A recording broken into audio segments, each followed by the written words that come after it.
Well, the new documentary with never-before-seen footage of Terry Fox is going to have an exclusive advance screening this coming Monday at Roy Thomson Hall. Ji-Yeon Lee is live this morning with another preview of Run, Terry, Run. G, I've seen a preview of this as well. This is a pretty remarkable film. It's a remarkable story. It's a remarkable film. And yes, that special one-time screening taking place November 10th. We'll tell you more about it. We're joined by two very special guests, Kirsten Fox, as well as Shawn Menard. Hi. Good morning. Kirsten, let's start with you. You know, we talk about the Marathon of Hope, 45 years. It's a milestone year. And now this special documentary coming out. It must be really special for your family to witness all of this happening. Yeah, it's been a really exciting year full of tons of amazing launches and events throughout the 45th. We just had our big Terry Fox run in September, which was hugely successful, and feels like we're kind of wrapping up the year on another high note with this documentary on Monday. And you picked a good one to help you with this documentary. Shawn, you seem to have that golden touch. You know what resonates with people across Canada and here in Toronto. Why did you want to specifically get involved with this project? Yeah, I just honestly didn't know much about your uncle, to be honest with you. I knew he ran across the country, is what my thought was. I didn't really realize he didn't quite make it the whole way.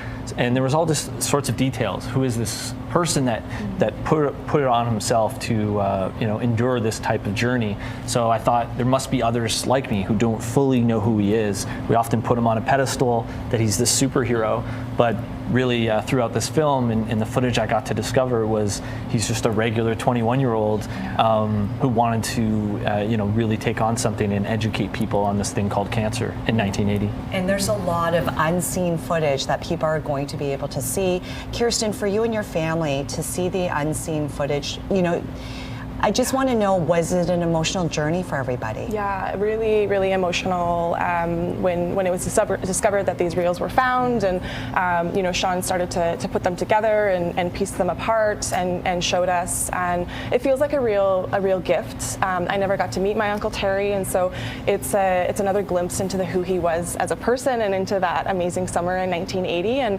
I'm so excited for other people to get to know my Uncle Terry that way as well. Shawn, how do you go through that kind of footage, and how long did it take, and what made you decide what to include in the documentary? Yeah, that's always the tough part, right? I think it was harder to find it took me longer to find the footage than actually go through it, because the footage that's there was 96 reels, and it was all in just the summer of 1980. But it's really about, the entire film is all archives, so it really immerses you. It makes you feel like that's what I wanted, right? I wanted that feeling of when you're sitting there in a car or you're off on the side of the road and you watch Terry run towards you. What would that feeling be like? Or what would it be if you were in the van with him and his best friend Doug driving around and cars whizzing by?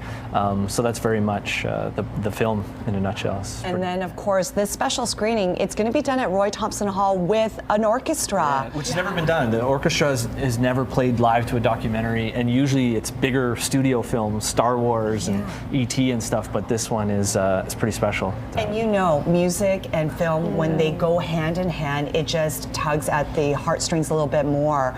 So obviously you're looking forward for an audience to see this, but what would you like people at home to know about your uncle? I think I'd want them to know that he was a regular person.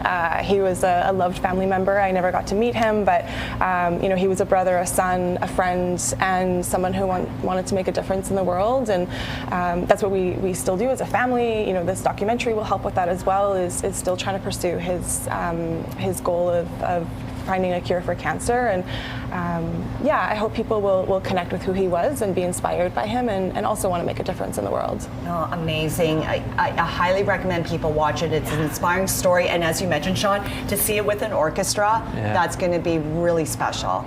Okay, so if you want to see this special screening, it takes place November 10th. For ticket and information, you can go to Roy Thomson Hall's website.